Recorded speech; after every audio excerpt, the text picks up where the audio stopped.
आपके बीच में उपस्थित एनसीपी पार्टी से प्रदेश अध्यक्ष आदरणीय मराठा वीरेंद्र जी और आपके बीच में उपस्थित सर्वहित पार्टी से प्रदेश सचिव सुनील काम्बोज जी और इनेलो पार्टी से जिला अध्यक्ष यशवीर राणा जी और सुरजीत संधू जी, सुरजीत पहलवान जी, एनसीपी से ऋषिपाल पांचाल जी, एनसीपी से राम कुमार कश्यप जी और इनेलो पार्टी के सभी पदाधिकारीगण और एनसीपी पार्टी के सभी पदाधिकारीगण और सर्वहित पार्टी के भी पांचों हलके के अध्यक्ष और सर्वहित पार्टी के भी सभी कार्यकर्तागण और मेरे पत्रकार बंधुओं, छायाकार साथियों, जो मेरे मित्र बंधु हैं और जो मित्र बंधु अब बन जाएंगे, आप सभी का यहाँ पर हार्दिक स्वागत है।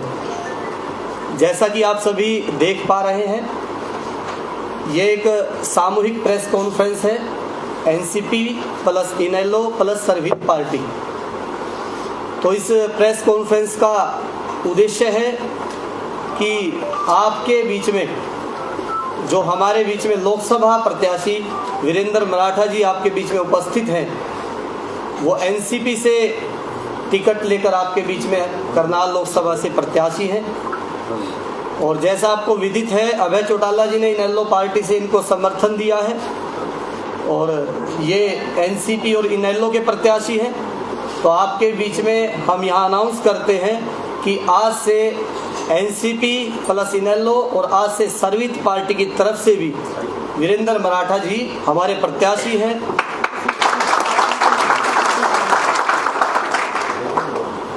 जैसे कुरुक्षेत्र में हमारे सर्वहित पार्टी से हमारे प्रदेश अध्यक्ष जी के नेतृत्व में जो अभय चौटाला जी के लिए जो प्रचार प्रसार हो रहा है, पूरे दमखम के साथ पूरी पार्टी कैथल में लगी हुई है।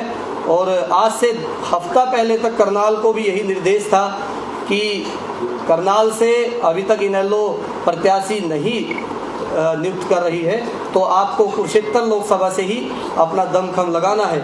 लेकिन अभय चौटाला जी और जसबीर जी की तरफ से, हमारे प्रदेश अध्यक्ष सर्वहित पार्टी जी की तरफ से जब निर्देश आया कि अब करनाल में जो प्रत्याशी है आपको पूरा दमखम उनके साथ लगाना है, तो उसी दिन से हमने तय कर लिया कि हम अपनी पूरी रूपरेखा वीरेंद्र मराठा जी को विनर बनाने के लिए, पूरा दमखम लगाने के लिए उसी दिन से हम तैयार हैं। जैसा आप सभी को पता है, भाजपा ने और कांग्रेस ने जो प्रत्याशी उतारे हैं, वो एक हुड्डा जी ने अभी विधानसभा में एक कहानी स्टोरी सुनाई थी कि दो यात्री ट्रेन में सफ़र कर रहे थे। मैं कुछ उसको अपनी तरफ से व्यक्त करता हूँ। जैसे वो करनाल से दिल्ली जा रहे थे और दोनों में आपस में चर्चा हो जाती है कि आप कहाँ जा रहे हैं, तो दूसरा यात्री कहता है कि मैं दिल्ली जा रहा हूँ। फिर वो पहला यात्री पूछता है आप कहाँ जा रहे हैं, वो कहता है मैं भी दिल्ली जा रहा हूँ। फिर उससे पूछता भी आप कहाँ से आए, वो कहता है सेक्टर 6 117 नंबर मकान से आया हूँ। तो वो दूसरा भी पूछता है कि आप कौन से मकान नंबर से आए हैं, वो भी कहता है सेक्टर 6 117 मकान नंबर से करनाल से आया हूँ। तो तीसरा यात्री वहाँ देख रहा था, वो कहता है कि भाई तुम दोनों एक ही घर से हो, एक ही स्थान पर जा रहे हो और फिर भी आप इस तरह के सवाल कर रहे हो। तो वो दोनों कहते हैं भाई हम एक ही घर से हैं, लेकिन हमने सोचा कि भाई बहुत दूर का रास्ता है और टाइम काट लेते हैं आपस में। तो इसी तरह से कांग्रेस और भाजपा ने हमारे बीच में जो प्रत्याशी उतारे हैं, वो दोनों के दोनों एक ही परिवार से हैं, एक ही समाज से हैं और इस तरह से उतारे हैं कि उनको हमारी जनता, जो करनाल की भोली भाली जनता है, उनके हित को लेकर कोई भी तैयार या उनका भविष्य में कोई रोड मैप नहीं है।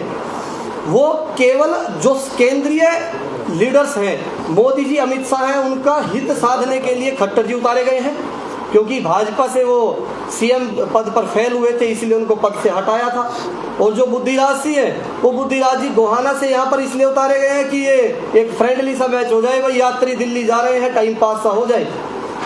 ये करनाल की भोली भाली जनता ये समझ रही है कि हमारे बीच में जो ये कैंडिडेट उतारे जा रहे हैं, बिना हमारा हित को, हमारे भविष्य को देखते हुए, बिना भविष्य को देखते हुए ये उतारे जा रहे हैं। अब ये इस चीज को समझते हुए हमारे बीच में जो स्थानीय लीडर हैं वीरेंद्र मराठा जी को भारी मतों से जिताने का काम करेंगे और हम लोग भी इस पर पूरा प्रयास करेंगे। अरे स्थानीय लीडर हैं वीरेंद्र मराठा जी, उनका कंपटीशन होना चाहिए, स्थानीय लीडर के साथ होना चाहिए। बसपा का लीडर स्थानीय है, आजाद उम्मीदवार सोनिया तंवर स्थानीय है, एक रोमी रायसन वो स्थानीय है, इसी तरह का जो भी कैंडिडेट स्थानीय है उनके साथ वीरेंद्र मराठा जी का कंपटीशन होना चाहिए, ताकि वो प्रतिस्पर्धा आपस में करें और जनता की समस्याओं को इकट्ठा करके उनकी आवाज उठाने के लिए संसद में पहुंचने का प्रयास करें। लेकिन ये क्या भाई, हमारे बीच में जो प्रत्याशी भाजपा और कांग्रेस ने उतारे हैं वो हमारे हितों को देखते हुए नहीं उतारे, बल्कि हमारे साथ खिलवाड़ किया है, करनाल की जनता के साथ खिलवाड़ किया है। ये एक फॉर्मल मैच सा इन्होंने बना दिया, ये जनता के हित के लिए टारगेट करके नहीं बुलाए गए हैं।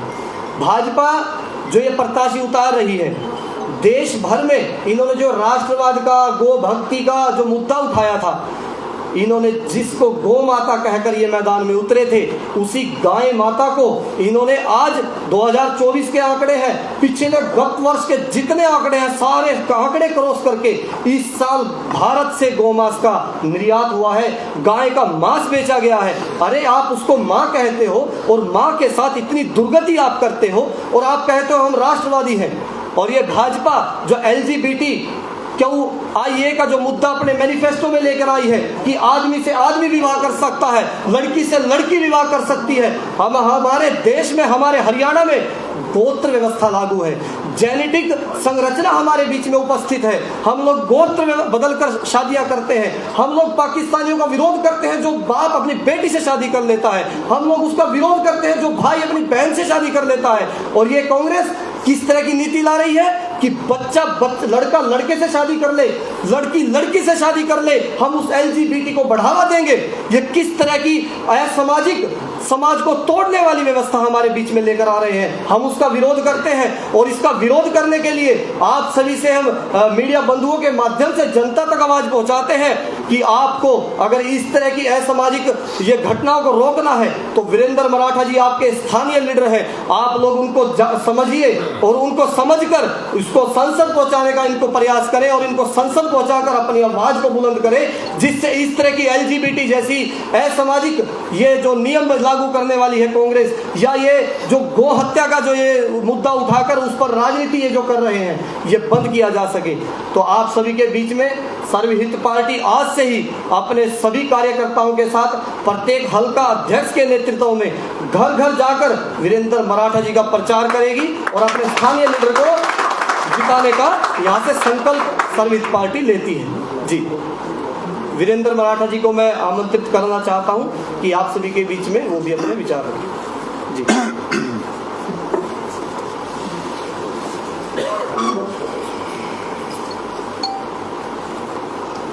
सभी भाइयों को मेरे राम राम। सर्वहित पार्टी के अध्यक्ष भाई रतन सिंह जी राणा, रणवीर जी राणा और इनेलो पार्टी के जिला के अध्यक्ष यशवीर जी कुट्टू, आवाज़ कम है, आवाज़ असल में बाहर फील्ड में ज़्यादा पूरा चल रहा है, 10-10 गाँव दिन में करने को, अभी तो स्टार्टिंग है जी। कोई ना, हम साथ खड़े हैं अब आगे। अब मैं राष्ट्रीय मुद्दों की बजाय मैं तो अपने स्थानीय मुद्दों को लेकर चलूँगा, क्योंकि लोकसभा चुनाव में मैं यहाँ से प्रत्याशी हूँ। NCP और इनेलो का अलायंस है, गठबंधन है, और माननीय अभय चौटाला जी ने इनेलो कार्यकर्ताओं को, पदाधिकारियों को स्पष्ट रूप से यह संदेश दे दिया है कि आपको कुरुक्षेत्र आने की आवश्यकता नहीं, कहीं और जाने की आवश्यकता नहीं, वीरेंद्र मराठा को जीत दिलानी है और यहाँ दिन रात काम करना है, और लोग कर रहे हैं। परसों हम नीलोखड़ी हल्के में थे, कल इसराना हल्के में थे, आज हम असंध हल्के में जाएंगे। सभी साथ दे रहे हैं, सभी साथ चल रहे हैं। धीरे धीरे एक टीम भी और इनेलो की निकल गई है जो कार्यकर्ताओं को चुस्त दुरुस्त करेगी और तेजी से वह काम करने लगेगी। अब आप ये समझते होंगे स्थानीय मुद्दा क्या है। इसलिए कितने 2 मेंबर पार्लियामेंट बनना है, कोई भी बन जाए फर्क होता है मोदी से। यहाँ 700 से ऊपर गांव है करनाल लोकसभा में। किसी एक गांव की भी स्थिति दशा ऐसी नहीं बनाई माननीय मनोहर लाल जी खट्टर ने 9.5 साल में, जितनी अपने गांव बनियाली की जो जज्जर जिले में उसकी बना दी। आप जाके देख सकते हो, दिल्ली मुंबई को भी पार करता हुआ वह गाँव दिखाई देता है। जब ये इंडियन ऑयल की रिफाइनरी यहाँ लगी थी, उस टाइम करनाल पानीपत एक था जब लगने जा रही थी, फिर पानीपत जिला अलग बन गया। उस टाइम जो अखबारों में हम पढ़ते थे उसमें ये बताया जाता था कि इसमें स्थानीय लोगों का बड़ा भारी फायदा होगा, और इस रूप में बताया जाता था कि इससे निकलने वाले जो प्रोडक्ट हैं उनके आधार पे जो और इंडस्ट्रीज लगेंगी जिनको एंसिलरी यूनिट्स बोलते हैं, वो ज़्यादा यहीं के आदमियों को दी जाएंगी। आज मेरे ख्याल में किसी ने गौर नहीं किया, आज आप सब हम सब भी इस बात को भूले हुए हैं। देखो जूते का सोल है जो, वो भी इसी के मटेरियल का है। आपके जो है कपड़े वो भी इसी मटेरियल के हैं। प्लास्टिक का सारा सामान ये सारा का सारा उसी मटेरियल का है। हजारों की संख्या में ट्रक रोज इंडियन ऑयल की रिफाइनरी से निकलते हैं। अगर एंसिलरी यूनिट्स यहाँ लगे होते, लगते कैसे हो? क्योंकि स्थानीय नेता नहीं, बाहर के एमपी आते हैं, एक सैरगाह बना रखी है उन्होंने करनाल, और आके हमें उलझा के बातों में अपना वोट बटोर लेते हैं हमारे, और फिर वो 5 साल दिखाई भी नहीं देते हैं। बोर्ड ऑफ डायरेक्टर है इंडियन ऑयल रिफाइनरी का, इंडियन ऑयल रिफाइनरी का एक बोर्ड ऑफ डायरेक्टर्स है, उसमें से एक डायरेक्टर यहाँ का लोकल स्थानीय एमपी भी होता है। उन्होंने शायद कभी किसी ने शायद मीटिंग भी ना अटेंड करी हो, क्योंकि उनकी कोई रुचि नहीं। अगर इस मुद्दे को पकड़ा जाए, सरकार पे दबाव डाला जाए, और यदि सरकार का हिस्सा है फिर तो कोई दिक्कत ही नहीं है। यहाँ लाखों में एंसिलरी यूनिट लगे हों और उसमें 50, 60, 70 हज़ार की करोड़ों में नौकरियाँ हों, तो मैं ये समझता हूँ कि यहाँ का कोई भी बच्चा बेरोजगार नहीं रहेगा। और जो बाहर की तरफ रुख किया हुआ है बच्चों ने, वह भी बंद हो जाएगा। माननीय शरद पवार जी हमारे राष्ट्रीय अध्यक्ष हैं, उनसे मेरी बात हो रही थी काफ़ी कई महीने पहले की बात।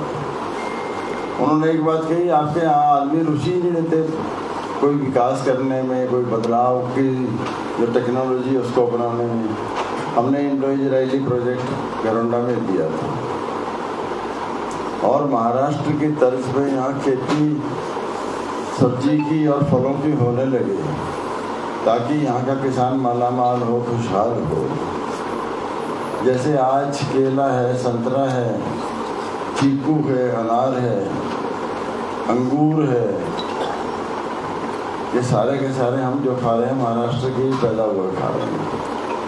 और वहाँ जो पैदावार है जो उन्होंने करवाई है, वह तो एक्सपोर्ट क्वालिटी का प्रोडक्ट पैदा कर रहे हैं। और एक किसान एक एकड़ में 3 लाख से 10 लाख रुपए तक की आमदनी वहाँ ले रहा है। ऐसे ही क्लस्टर ऑफ इंडस्ट्रीज का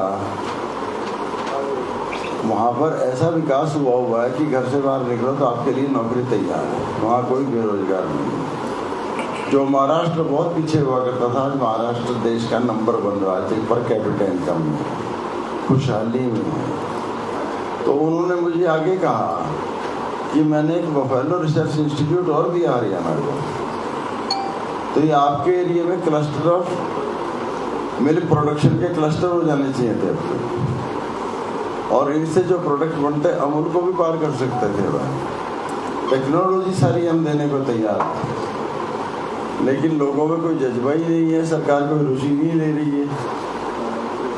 तो अगर आप बाहर के बनाओगे तो उनका आपके विकास में कोई रुचि नहीं है, ऐसा आपको मैं समझाने के लिए ये बातें मैं कही है मैंने।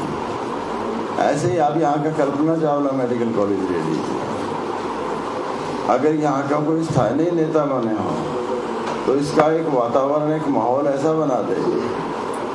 बहुत डॉक्टर ऐसे हैं जिनको पैसे से लगाव नहीं है, वो मानवता की सेवा करना चाहते हैं, लेकिन उनको सुकून का, शांति का माहौल चाहिए।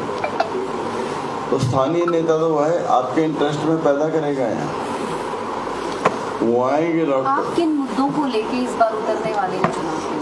यही मुद्दे मैं बोल रहा हूँ, यही मुद्दे हैं जो यही मुद्दे हैं, विकास का ही मुद्दा है ना। स्थानीय नेता और बाहरले नेता में क्या अंतर है? तो अगर तो नहीं आप जानना चाहते हैं भाई हम क्या करेंगे, ये भी आप जानना चाहते हैं, नहीं तो अब मेरे से आप प्रश्न करते। अब मैं और ज्यादा बातें यहाँ के बारे में बयान नहीं करता हूँ। अब मैं आपको बता देता हूँ कि स्थानीय नेता के बनने पे कितना विकास हो सकता है और कैसे बेरोजगारी खत्म हो सकती है, इसका थोड़ा सा उदाहरण मैंने आपके सामने पेश किया है। तो इसलिए यहाँ के लोगों का जगाना, आप सब लोग प्रेस से संबंधित हैं, आप बहुत जल्दी जगा सकते हैं अगर इन मुद्दों को आप लोगों के सामने उछाल देंगे, ये ताकि बाहर वालों से पूछना शुरू करें और इस बात पे लोग आएंगे कि भाई हमें तो अपना यहीं का नेता बनाना चाहिए। आपके दोनों नेता इस समय बाहर के भेज दिए जिनको हम नहीं जानते कि कहाँ के हैं कहाँ के नहीं हैं। हम तो आपके बीच के हैं, यहीं हमने रहना है, जी तो यहाँ हारो। थोड़ी ये समझने की जरूरत है अपने बीच के आदमी को हम बनाएं, और ये जो रीत बनी हुई है बाहर वालों को यहाँ आगे बनने की, इस रीत को हम खत्म करें। आगे से बाहर वाले आना यहाँ बंद करें। माहौल जो हम गांवों में देख रहे हैं हमें तो बहुत ठीक देख रहे हैं, एक तरफा माहौल है और मुझे लगता है आज भी हम जीत की स्थिति में हैं, लेकिन एक शोर मचा के, शोर उठा के, जिससे कि उत्साह बना रहता है कार्यकर्ताओं में, जो हमारे पास वोट है हम उसको अपने पास रोक सकते हैं, दूसरे की वोट भी अपने पास ला सकते हैं। हमारे पास 2,30,000 वोट आया था जब हम लोकसभा में खड़े हुए थे पीछे, उस टाइम लोकसभा की 12 लाख वोट थी, आज लोकसभा की 21 लाख वोट हो गई है। तो जो परिवारों ने जिन्होंने हमें वोट दी वो परिवार भी बढ़े हैं। अगर हम उसी रेशो में उसको बढ़ाएंगे 4 लाख से ऊपर वोट पहुंचता। 1.5 लाख वोट उस समय एनएलओ का था, एनएलओ भी आज 2.25-2.5 लाख वोटों पर पहुंची हुई है। आप दोनों वोटों को जोड़ के देखेंगे सीधी जीत तो आपको सीधी नजर आएगी। तो थोड़ा सा क्या करना, हमने तो लोगों का यहाँ आत्मविश्वास थोड़ा डगमगाया हुआ है, उसको बनाना है, हौसला बांधना है। मेरे एक भाई शुरू में कह रहे थे ये युद्ध है जिससे राज मिलता है। युद्ध के रूप और युद्ध के हथियार आज बदले हुए हैं। सैनिक वैसे के वैसे ही हैं, जिसके सैनिक हौसले में होंगे वह चुनाव जीत जाएगा और जिसके कार्यकर्ता हौसला छोड़ जाएंगे वह चुनाव हार जाएगा। अब आप सब लोग तो यहाँ के स्थानीय हैं, प्रेस वाले, आपका तो रुचि यही होनी चाहिए कि भाई यहाँ का स्थानीय नेता ही बने। तो इसलिए मेरा तो आपसे अनुरोध होगा, और यह सर्वहित पार्टी रणबीर राणा जी ने अभी समर्थन दिया है, हमारे साथ जुड़े हैं। और एक और मैं बात बता दूँ, शिरोमणि अकाली दल जिसके अध्यक्ष सरदार सुखबीर सिंह बादल हैं, उन्होंने भी 1 तारीख को कुरुक्षेत्र की जनसभा में इस बात की घोषणा कर दी कि शरद पवार जी से बड़ा किसान नेता आज के दिन कोई नहीं है। सारे सिख भाइयों का एक वोट जो है उनकी पार्टी के प्रत्याशी मराठा वीरेंद्र को पड़ना चाहिए। तो मैंने वो बात भी आपको याद कराई है। सर्विस पार्टी भी आई है, इंडिया गठबंधन ने बेईमानी की है, हम भी इंडिया गठबंधन का हिस्सा थे और इंडिया गठबंधन का एक सिद्धांत था विनेबिलिटी से कंप्रोमाइज नहीं होगा। जिस भी पार्टी का कैंडिडेट जीतने की स्थिति में होगा वह सीट उसी पार्टी को चले जाएगी। ये करनाल की सीट एनसीपी को आई हुई थी, लास्ट की लिस्ट में आपने देखा भी होगा एनसीपी में हमारा नाम आया हुआ था करनाल के आगे। उन्होंने शोर मचा मचो के फिर वो लिस्ट बदलवाई है। मगर उदयभान जी का बयान आया था अभी कोई लिस्ट जारी नहीं है, फेक लिस्ट है वो तो। उदयभान जी तो राज्य के प्रधान हैं, राज्य के अध्यक्ष हैं, केंद्र के नहीं है। वह लिस्ट केंद्र की ओर से निकली थी, वह लिस्ट केंद्र की ओर से निकली थी। भूपेंद्र सिंह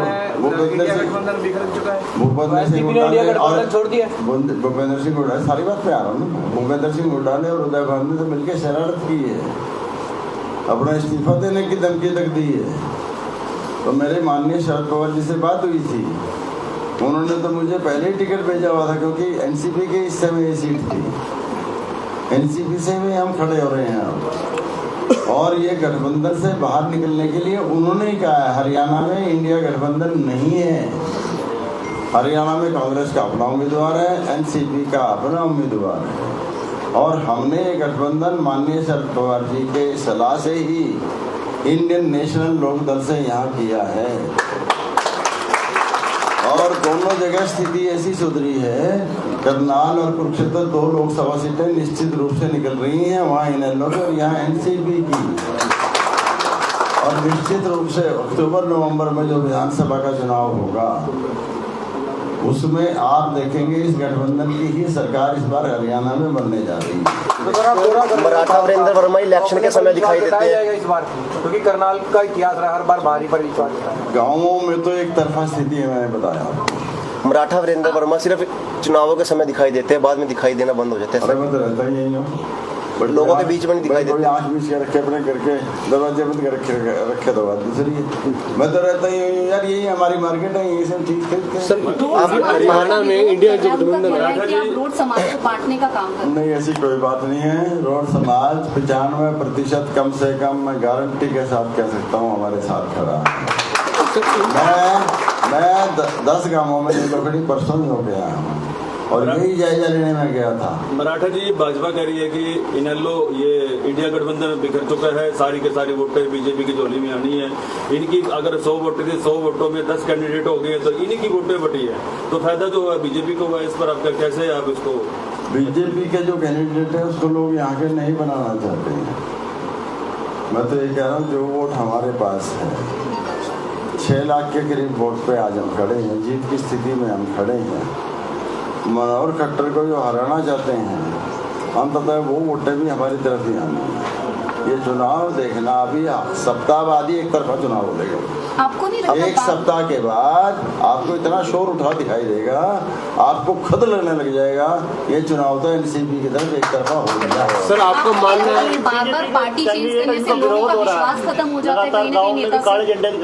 हमने कोई पार्टी चेंज नहीं करी, हमने कोई पार्टी चेंज नहीं करी। हम किसी पार्टी में गए हैं, दरिया बिछाने के लिए नहीं गए, उनके नारे लगाने के लिए नहीं गए। हमें ले जाया गया, अपने घर से बुला के हमें ले गए और चुनाव लड़वाने के लिए ले गए। और चुनाव के दिनों में धोखा दिया, किस लिए? कि भाई इस बार इस आदमी का ये स्पष्ट बोलने वाला है, लोगों की भलाई के लिए काम करने वाला है, इसको थोड़ा सा भी मौका मिल गया और लोग देख गए कि ऐसे ऐसे नेता होने चाहिए, तो हमारा तो कोई जगह नहीं रहेगी। सर आपको मानना है चुनाव के दिनों उन्होंने काटा, ठीक है, और उन्होंने मुझे धक्का दिया है बाहर, हमने छोटी बात। सर आपको मानना है हरियाणा में इंडिया का जो इंडिया गठबंधन है वो ढोसला है? हरियाणा में इंडिया का गठबंधन टूट चुका, खत्म हो चुका, हम उसका हिस्सा थे ना। माननीय शरद पवार जी के कहने से मैं बाहर हूँ। अगर माननीय शरद पवार जी मुझे ना कहते यहाँ से खड़ा होने के लिए, मैं क्यों खड़ा होता? ठीक है ना, वो तो सारे हिंदुस्तान में भी तोड़ देते। वो कहते हैं महाराष्ट्र में लगभग चुनाव हो चुका, इसलिए तोड़ने का यहाँ तो कोई लाभ नहीं है, आप हरियाणा में तोड़ दीजिए इसको। मराठा जी, मुद्दा का कहना है कि पार्टी सिर्फ 2 है, बीजेपी और कांग्रेस है जो इलेक्शन में खड़ी है, बाकी कोई पार्टियां नहीं है। और ये हम खड़े हैं, ये एनसीपी पार्टी नहीं है क्या? मुद्दा का कहना हमारा नहीं। हाँ, ये तो नरेंद्र मोदी और अमित शाह ने इस पार्टी को तोड़ने के लिए क्या नहीं किया? आपको भी बताएंगे। इसका जो है राष्ट्रीय पार्टी का दर्जा खत्म किया, फिर पार्टी को तोड़ा, परिवार को तोड़ा, क्योंकि शरद पवार जी ही मुख्य रूप से सूत्रधार थे इंडिया का गठबंधन को बनाने में। मराठा जी, कोई सॉलिड मुद्दा बताएं जिसको लेकर के आप जनता के बीच में जा रहे हैं। क्वेश्चन मुद्दा सबसे ये लोकल को जिताना है और भारी को भगाना है। Vote for local, vote for local और वोट फॉर लोकल। तो गठबंधन जिसके साथ आपका गठबंधन इनेलो पार्टी के साथ हुआ है, वो भी तो बाहर ही है कुरुक्षेत्र के लिए। ऐसा है, कुरुक्षेत्र जो है सिरसा के बराबर की कॉन्स्टिट्यूंसी, सिरसा से लगती कॉन्स्टिट्यूंसी, सिरसा रिजर्व है, वहाँ जनरल का आदमी नहीं खड़ा हो सकता, इसलिए सरसा की बजाय वो कुरुक्षेत्र से खड़े हो। लेकिन कुरुक्षेत्र में जो दोनों उम्मीदवार बाकी हैं, भाजपा का और आम आदमी पार्टी का, वो दोनों दिल्ली के हैं, भारतीय। मराठा जी अगर जीतते हैं तो किसको समर्थन देंगे, भाजपा को या कांग्रेस को? क्योंकि आप पहले ही कह चुके हैं कि इंडिया गठबंधन टूट चुका है। हाँ, तो किसको समर्थन आपका जाएगा? हमारा राष्ट्रीय नेतृत्व निर्णय करेगा इसका। तो बाकी हम जो है, हम और ये माननीय अभय जी चौटाला, ये हम बैठ के बैठ में निर्णय करेंगे इसके बारे में। अभी से क्या कह सकते, लेकिन इस बार हंग पार्लियामेंट आ रही है, आप भी देख रहे होंगे, किसी का बहुमत नहीं आ रहा। और माननीय शरद पवार जी की बुद्धि बहुत प्रखर है, उनकी बुद्धि का लोग सारे मानते हैं, सब चाणक्य कहते हैं उनको, ज़्यादा झांसी नहीं है, वही प्रधानमंत्री इस बार बनेंगे। राहुल गांधी जी कहते हैं जो मुस्लिम समुदाय है उसको ओबीसी में डाल दी जाएगा, तो ओबीसी कहाँ जाएंगे? देखो भाई, ऐसा है, हम इतने बड़े स्तर के नेता नहीं, हम तो छोटे से हैं, हमने तो करना लोकसभा की सीट निकालनी। स्थानीय स्तर पर सर क्या कार्य रहने वाला सर आपका? इतना लंबा चौड़ी गाथा गाई, आप लोगों ने तो कह दिया था ज्यादा लंबा ना करो। मराठा जी तीन पार्टी का नेतृत्व यहाँ पे बैठा बेरोजगारी को है। हम खत्म कर देंगे और इस क्षेत्र का विकास इतना कर देंगे। रोजगारी, शिक्षा, स्वास्थ्य सर मेन मुद्दा सर आज की डेट। मराठा जी तीन पार्टियों का नेतृत्व यहाँ पे बैठा है। करनाल में विधानसभा चुनाव भी हो रहा है, क्या किसी उम्मीदवार को तीनों पार्टियों में से उतारा जाएगा? हमने तो भाई अर्जुन की तरह मछली की आंख पे तीर की नजर रखी हुई है, बस सीधा तीर आंख में लगे, हम इधर उधर भटकन में नहीं हम पड़ते। मराठा जी, जो बीजेपी प्रत्याशी है उनका लगातार विरोध हो रहा है सर, लोग काले झंडे दिखा रहे हैं, तो क्या अपील कर रहे हैं? कौन से प्रत्याशियों को? मनोहर लाल जी को, बीजेपी को नहीं, उनको पसंद कर रहे लोग, नहीं पसंद कर रहे, लेकिन वो 9.5 साल मुख्यमंत्री नहीं है, इसलिए वोट तो उनके पास कुछ है। ठीक है ना, कांग्रेस से तो वो भारी आज भी है, कांग्रेस वाले को कोई जानते ही नहीं, हम तो गाँव में पता किया, कोई जानते ही नहीं। क्या अपील करेगा वोटर्स से? भाई अपने को बनाओ और बारियों को भगाओ, लोकल को बनाओ, बाहर के बोलो। यहाँ पर मराठा विजेंद्र वर्मा है सर, पार्टी जो है ठीक है जी, धन्यवाद। मैं एक प्रेस कॉन्फ्रेंस की गई और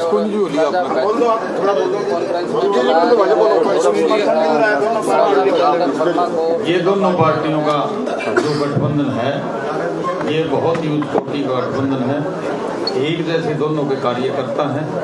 हमारी पार्टी एक ऐसी पार्टी है, इंडियन नेशनल लोकदल, इसी से ही पूरे देश के अंदर 10 करीब चीफ मिनिस्टर बने हैं।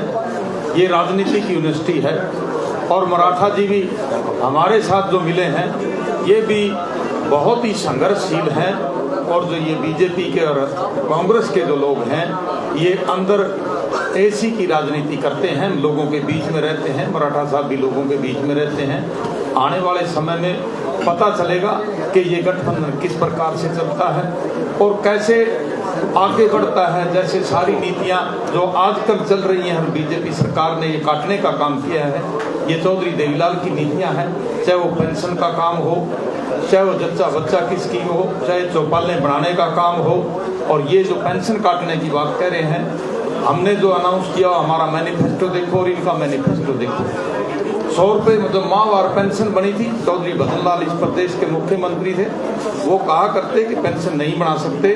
चौधरी देवीलाल ने कहा था जब मैं मुख्यमंत्री बनूंगा, एक ही कलम से लिखूंगा कि 100 रुपये फलां आदमी के खाते में चले जाएं, उसी टाइम पेंशन चालू हो गई। ये अब भी पेंशन काटने की इतनी कोशिश कर रहे हैं, करीब 5 लाख पेंशन हरियाणा प्रदेश के अंदर कट चुकी है और कुछ पेंशन इन्होंने रोक रखी है। आपकी आमदनी इससे ऊपर हो गई है, उसकी पेंशन रोक देते हैं। कभी किसी की आईडी नहीं है, कभी किसी का कुछ नहीं है। इन्होंने भोली भाली जनता को बहकाकर अपना राज स्थापित करना है। ये बाहरी लोग इस करनाल के अंदर जो यहाँ गेम खेलने आ जाते हैं। आदरणीय सभी साथियों से मैं निवेदन करूँगा, आप भी लोकल हैं मीडिया के, जब सभी साथी ये आपका भी भला बुरा सोचकर आने वाले वक्त में आप इस गठबंधन को वोट दें। आदरणीय मराठा जी को लोकसभा के अंदर भेजें। हमारे प्रत्याशी सबसे उच्च कोटि का प्रत्याशी है और संघर्षशील लोगों के बीच में रहते हैं। मेरी आप सभी से यही प्रार्थना है, जो ये जाति पाति की बात करते हैं, हर आदमी अपनी अपनी उससे इलेक्शन लड़ता है। जाति पाति की बात तो याद रही, हमारे प्रधानमंत्री जी मुसलमान, नॉन मुसलमान, हिंदू, नॉन हिंदू कह कर जो ये बात करते हैं, इन्होंने प्रधानमंत्री की गरिमा को भी नीचे डाल दिया है। मैं आप सभी से भी रिक्वेस्ट करूंगा, आप भी हमारा प्रचार प्रसार करें और जनता के बीच में हमें जिस प्रकार से हम काम करें वही हमारा दर्शाएं। आपने मराठा साहब ने क्या क्या काम किया है। आपकी पार्टी का कितना सपोर्ट रहने वाला है? हमारी पार्टी का इतना सपोर्ट रहने वाला है, जैसे हमारी इस प्रकार की फोर्स है जो पैरामिलिट्री फोर्स बहुत में होती है, जो सबसे आगे लड़ती है। मराठा साहब का इलेक्शन नहीं है, ये हमारा इलेक्शन है। हम आज भी यहाँ हम अपने सारे कार्यकर्ताओं को ये बात कहते हैं, ये मराठा साहब का इलेक्शन नहीं, ये इंडियन नेशनल लोकदल का इलेक्शन समझकर, भाई अभय सिंह चौटाला जी का इलेक्शन समझकर हम यहाँ से प्रण लेके जाएं कि बिना किसी संदेश के, बिना किसी कहने से अपनी अपनी वोट बनाएं, चाहे वो किसी भी कम्युनिटी में हो, चाहे वो किसी भी बात की हो। आप सभी को इसीलिए हम प्रेरित करते हैं अपने दोनों पार्टी के कार्यकर्ताओं के, आप घर घर जाकर अपने आप ही किसी कहने के बगैर, मराठा साहब के हमारे कहने के बिना ही, भाई अभय सिंह चौटाला जी के कहने के बिना ही अपने गांव में घर घर जाकर वोटें मांगे, न कि बाहर जिस प्रकार हम घूमते हैं उसी प्रकार सुबह शाम 2-2 घंटे आपको अपने गांव में, हर मोहल्ले में, हर गली में जाकर आदरणीय मराठा साहब की सपोर्ट करें। ये लोकसभा तक ये गठबंधन रहेगा या विधानसभा का भी रहेगा? ये दोनों नेताओं का, इनका काम है। हम तो कहते हैं कि हमारा जिस प्रकार से ये गठबंधन बना है, ये गठबंधन आने वाले लंबे टाइम तक चलेगा, ताकि लोगों की सेवा करने का मौका आदरणीय मराठा साहब को, भाई अभय सिंह चौटाला जी को मिले। ये गठबंधन टूटेगा ही नहीं जी, हमेशा ही रहेगा। लेकिन सर, आप शीर्ष नेता किसको मानेंगे?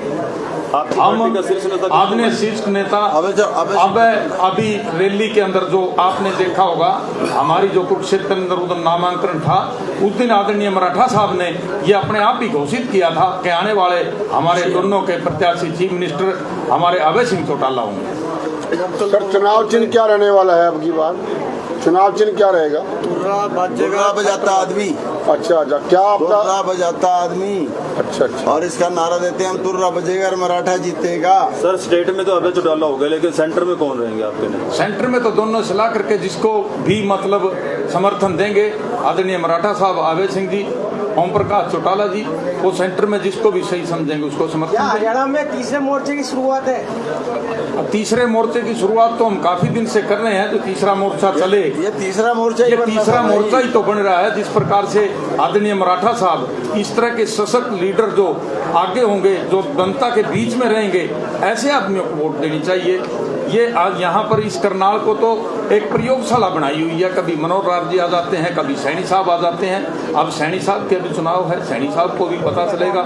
और इन लोगों से, मैं तो करनाल वासियों से यह अपील करता हूँ कि बाहरी कारणों का यहाँ तो कुछ भी काम नहीं होगा। जिस प्रकार से बाहर के आदमी का नतमस्तक हो जाते हैं, इससे नीचा और कम बाहर जाकर लोग हमारे यहाँ भाजपा ने कहा है कि 400 पार है और मोदी जी की गारंटी भी है, गारंटी के हिसाब से ऐसा जी कोई गारंटी, मोदी की गारंटी नहीं, मोदी को तो अपना पता नहीं, मोदी की क्या गारंटी है? गारंटी तो पार्टी की होती है। मोदी एक इंडिविजुअल आदमी कहता है मोदी की गारंटी क्या है? मोदी ये वही पार्टी है जिसके 2 MP हुआ करते, ऐसी बात नहीं है। ये बात कर देते हैं हम 400 पार, फलाना पार, ढिमका, ये 150 भी पार नहीं कर सकेंगे।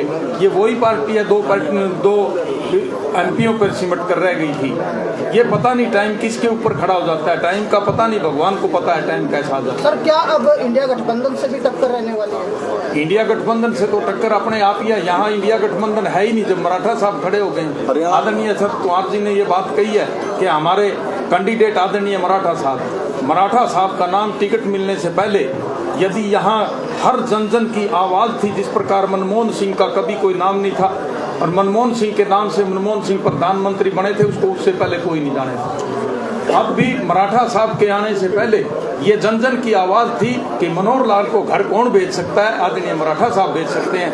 हर, चाहे वो कांग्रेसी था, चाहे वो बीजेपी का था, चाहे वो लोकदल का था, किसी के भी था, यह आवाज़ जब उनको कानों में गई, आदरणीय हमारे पूर्व मुख्यमंत्री जी हुड्डा साहब को जब इनका मैच फिक्सिंग हुआ, इनको पता चला कि खट्टर साहब तो घर जाने की तैयारी में हैं, जब जाकर हमारी ये टिकट को जोखिम हुई और जब जाके ये मैच फिक्सिंग हुआ और कमजोर कैंडिडेट दे के एक तरफ रास्ता देने की कोशिश की, लेकिन ये जनता जागरूक है, ऐसा नहीं होने देगा। सर, अभी तक आपकी प्रेस कॉन्फ्रेंस में ये नहीं आया कि आपका मैनिफेस्टो पेंशन के बारे में भाई बेरोजगार घूम रहे हैं, 21,000 रुपए बेरोजगारी भत्ता देंगे।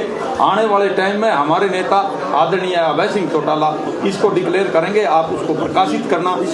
मैं आप सभी से यही प्रार्थना करूंगा, हम आपसे प्रार्थना करते हैं, आप भी हमारा प्रचार और प्रसार जो एक्चुअल में है वो करें, झूठा प्रचार मत करें। आपके किसी नेता ने कहा था कि हम ग्रुप टी, सी ये सब बंद करेंगे और ऊपर जनरल जैसे पहले भर्ती होती थी ऐसे ही रखें। हमारी भर्ती आप देखो, हमारी भर्ती निष्पक्ष होती थी। आज की भर्तियों में कितने पेपर लीक हो गए हैं, कितनी बार वापिस जो लोग लग गए थे वो बेचारे नौकरियों से हटा दिए गए। मोटर तो रुपये है। देखिए, जो अभी लोकल फॉर वोकल जो आपको दिया गया है, इस पे हमारा स्पष्टीकरण है कि लोकल को ही वोट क्यों दी जाए। ऐसा नहीं है कि खट्टर जी और ये बुद्धि राजा जी बाहर के हैं तो इसी देश के, लेकिन जो स्थानीय लीडर होता है उसको मुद्दों का, असल मुद्दों का पता होता है, वो घर घर तक दस्तक देता है। अब जो सीएम साहब चुनाव में उतार दिए हैं, पहले ही वो सीएम पद पर फेल हो चुके हैं, उससे पहले इन्होंने जो 2 कैंडिडेट उतारे थे, अपने भाटिया साहब थे और इससे पहले जो अश्विनी चोपड़ा थे, आपने देखा होगा उनके पर्चे चर्चे गुमशुदा वाले थे। और मैं आज दावा करता हूं आपके बीच में, करनाल की भोली भाली जनता तक ये बात पहुंचाता हूं, मेरी बात को रिकॉर्ड कर लेना। आप भूल से भी अगर गलती से भी सीएम खट्टर साहब को बना देते हैं या गलती से बुद्धि राजा को बना देते हैं, तो मैं दावा करता हूं कि उनके भी पर्चे, वो इतिहास फिर दोहराया जाएगा, तीसरी बार फिर इतिहास दोहराया जाएगा, उनके पर्चे फिर गुमशुदा वाले लगेंगे। इसलिए मैं आपके माध्यम से अपील करता हूं, हम जन जन तक पहुंचेंगे। सर्विस पार्टी का प्रत्येक प्रवक्ता, प्रत्येक कार्यकर्ता वीरेंद्र मराठा जी के साथ लगकर, आईएनएलडी जी के जितने आईएनएलडी के प्रवक्ता हैं, अध्यक्ष, उनको साथ लेकर जन जन तक ये बात पहुंचाने का कार्य करेगा। तत्काल में आ जाते हैं, अगर स्थानीय लीडर वहां पर मौजूद है, वो मुद्दों को सुनेगा और संसद में आपकी आवाज को उठाएगा। एक आपका सांसद आपके बीच में ही उपस्थित नहीं रहने वाला। बीजेपी करनाल में ऐसा क्या नहीं कर पाई जो मराठा जी करना चाहते हैं आने वाले मैं बताता हूँ जीत के बाद? सुकून में रहने की एक माहौल उनको मिले, और इससे ज्यादा क्या चाहिए। मोटे तौर पे तो हैं, बाकी विस्तार हमने आप आए लेने से पहले हमने दिया है। पत्रकार बंधु ही इस बात पे लगे थे बहुत लंबा हो गया, बहुत लंबा हो गया, नहीं तो मेरे पास तो और भी बहुत बातें हैं इस क्षेत्र के विकास के लिए। जनता से क्या अपील करना चाहिए? जनता से अपील